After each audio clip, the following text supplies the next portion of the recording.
Tēnā koutou, tēnā koutou, tēnā koutou katoa. G'day. Are we having fun? Oh, I was muted. Got me nervous now. Thank you.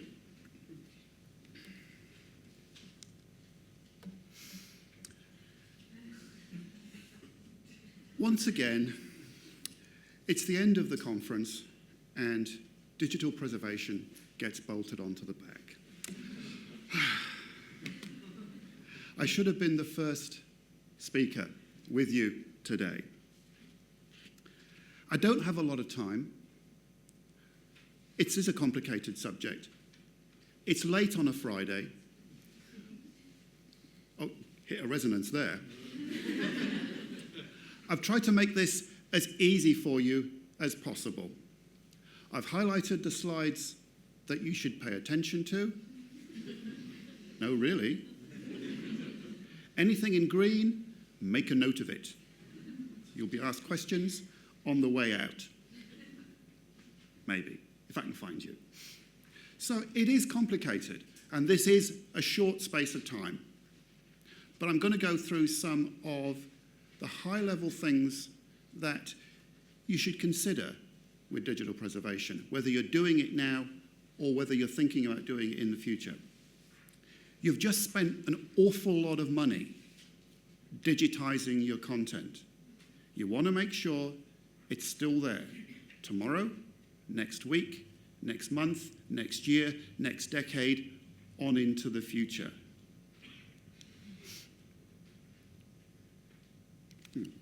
Excuse me, I put these on and you disappear.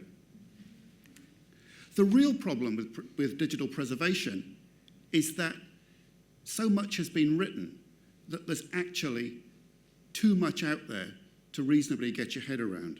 The real problem is it's difficult to know where to go, what to read, what to pick up, what standards to use. And that leads to inertia and indecision. You're going to have to fight your way through that. You're going to have to find ways of overcoming that and coming up with not quite your own solutions, but your own mix of what other people have done. Redstar, pay attention. There are some tools out there that you can go to, off the shelf, ready to use, tools like this one that comes from the MIT libraries. Breaks it down, gives you some models, gives you some processes, some steps to follow. It's a good place to start if you haven't started already. It's a good place to go and review what you're doing if you have started and think you've cracked it. Green. This is one of the complicated stuff. It all starts and ends with a vision. Unless you have a vision for how you're going to work with digital material, you're just going to end up with a pile of stuff on a hard drive somewhere and a few bits and pieces on a website. You have to have a clear vision that you can take to your organization, take to your funders, take to funding bodies and say, this is what we're going to do. It's visionary, doesn't say how you're going to do it. You have to have that high-level overview. You have to cover off some of the basics, but it's still visionary. Where are you going with this? What are you going to do with it? And you have to fit those plans into what your organization is doing, into its aims and ambitions.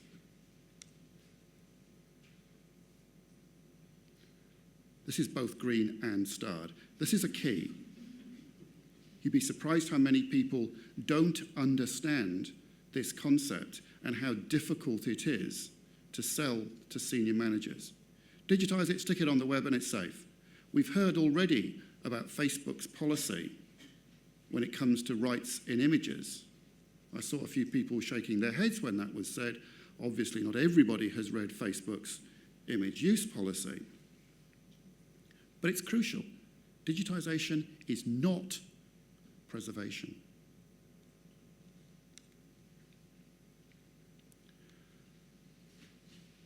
One of the things that's often not discussed about going digital is the transformative nature of what you're doing. You've already had to write a vision for this stuff. Working with digital material is extremely transformational. Nicole's just talked about some of this stuff. Organisational change, cultural shift. Digital material changes fundamentally the way that you have relationships with your funders, your organisation, with your users, even with the material that you have in your collections. It's very, very transformative. And you need to buy into that concept right up front in order to make digital material, digitised material, born digital material, work for you in the way that you want it to work for you, and to continue to work for you.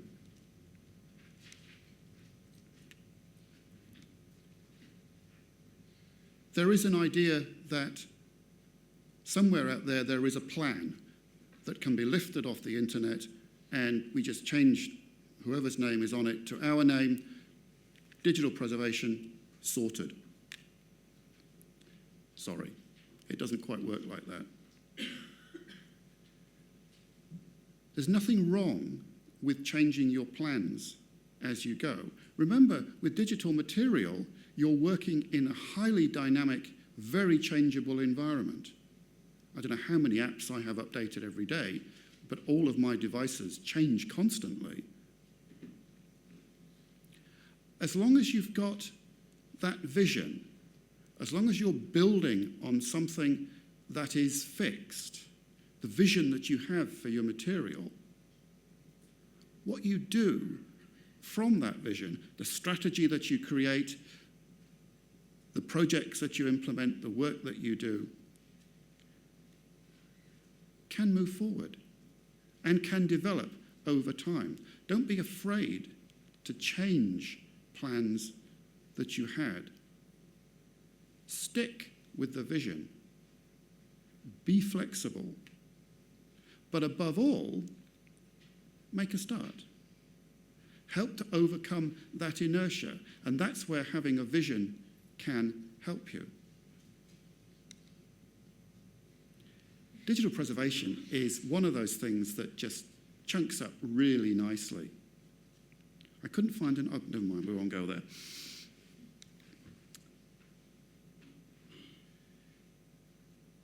If you're thinking digital preservation, you have to think in complete end-to-end processes. And that means thinking carefully about how material is created, how material is processed once it's been created, how material is stored, where it's stored, who has access to it, who does what to it, how is it going to be disseminated, how is it going to be shared, how are access conditions and licensing going to be sorted out. You can't single out digital preservation. It has to be part of a much larger process. It has to be built in. And when I work with my colleague Richard, who you heard earlier, we worry about standards for images.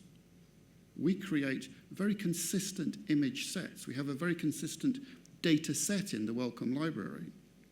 We've just ingested our 5 millionth JPEG 2000 image. And pretty much all of those JPEG 2000s are built to a very consistent standard, very consistent level with very clear specifications. When we have to move those to whatever comes next, and hopefully it won't be on my watch, I will be long gone by that time, it'll be a much simpler job to move that data from JPEG 2000 to the next format. It isn't a one-time, one-step intervention.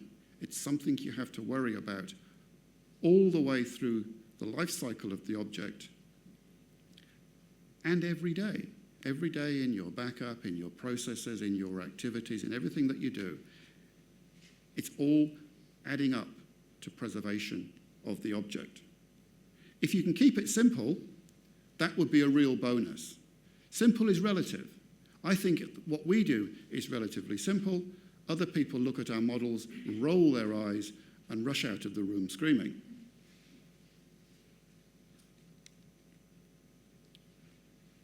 With preservation, you have to be aware of your responsibilities. At some point, there will be data that you need to keep for various reasons. There will be data that you need to keep private for various reasons. There may be obligations in law, but data security, just not losing the stuff in the first place, is a great place to start when it comes to digital preservation. If you know where it is, if you know you can get your hands on it, if you know it's backed up, you've made a really good start.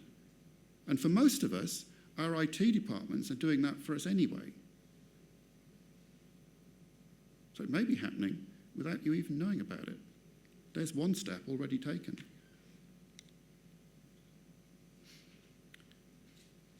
Let's have a quick social poll. Let's have a quick test. Put up your hands if you think that digitisation is a technical activity. Oh, for goodness sake. Somebody's got to agree with that. Of course it isn't. It's a trick question. Digitisation, working with born digital material, it's a social activity. A lot of the technical aspects have already been dealt with. Read the literature. There's tons of stuff out there. It's about collaboration. It's about sharing. It's about learning from others. It's about sharing experience with others. It's about working within our organisations and looking outside of our organisations for other expertise as we need it. Scare the living crap out of your internal auditors. Go and ask them for some help. They really know about process. If you want to know how to do stuff and how to track it, internal auditors can be your friends. No, really.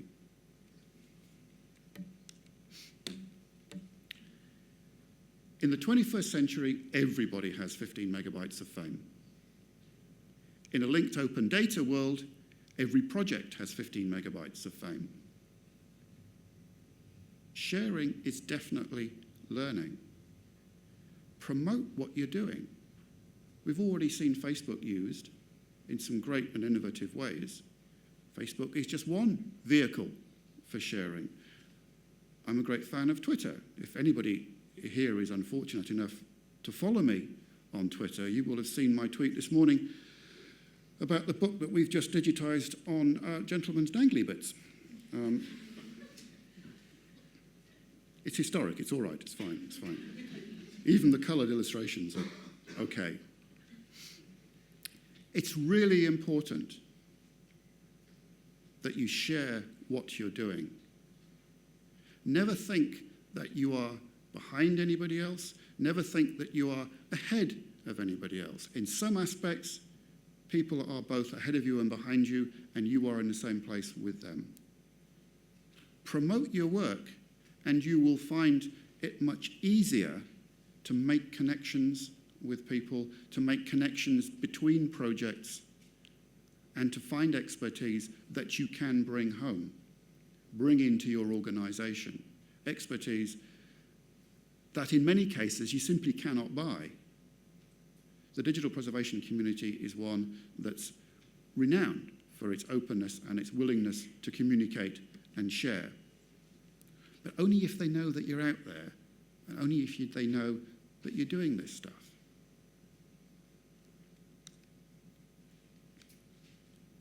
And that leads on to a really interesting point.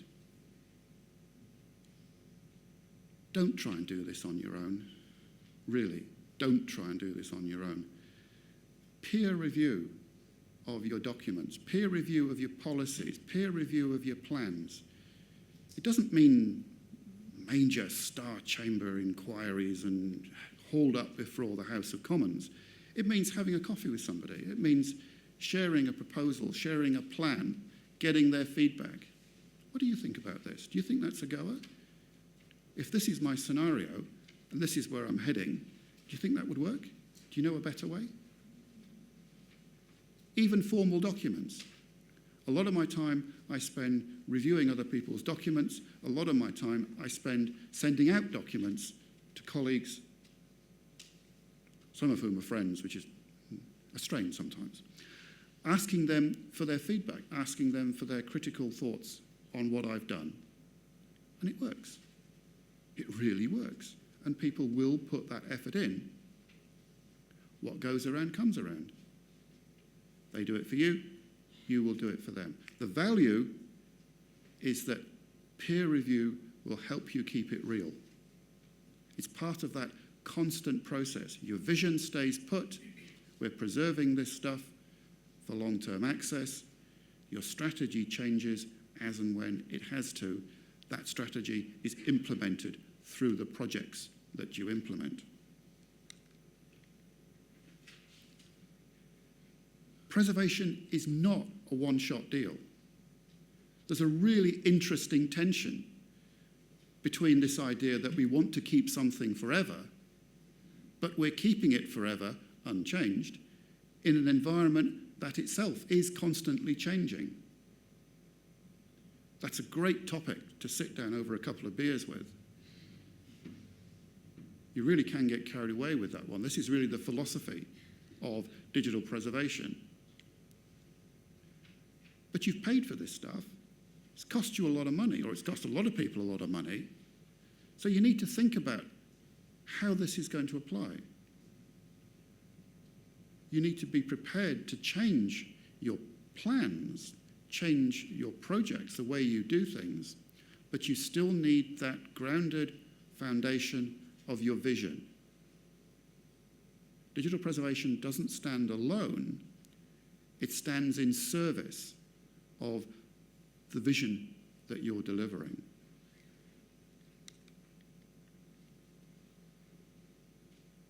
It's always good to end on a nice quote. There really are a million ways to do preservation wrong, and no one way to do it right. The thing is, you have to find your own path. It's kind of Zen-like. I couldn't quite phrase that in a sort of Yoda kind of way. But if you're not doing preservation, the really difficult thing is to take that first step. And the way to take that first step is to think about your vision. What am I doing this for? Who am I doing it for? And if you are already doing digital preservation, then step back and review what you're doing. Are you still within the vision? Is your strategy still right? Are you actually still preserving the material that's cost you a huge amount of money? Curator.